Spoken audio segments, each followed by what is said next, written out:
قال النبی صلی اللہ علیہ وسلم من صلی البردین دخل الجنہ او کما قال علیہ الصلاۃ والسلام۔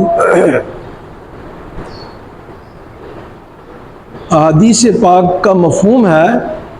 کہ جو آدمی 2 ٹھنڈی نمازیں پڑھے گا اس کے لیے جنت ہے۔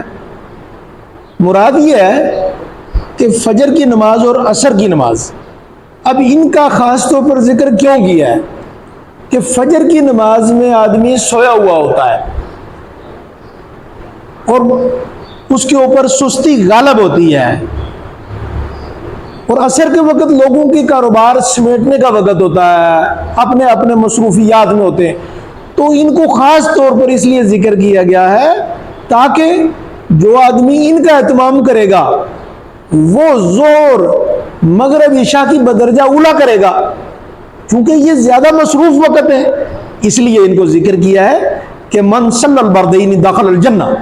جو ان 2 ٹھنڈی نمازوں کا اہتمام کرے گا وہ جنت میں داخل ہوگا۔ مراد یہ ہے کہ ان کو اہتمام سے کرے گا تو پھر دوسری 3 وہ اور زیادہ اہتمام سے کرے گا۔ اللہ تبارک و تعالی ہمیں نمازوں کا اہتمام نصیب فرمائے۔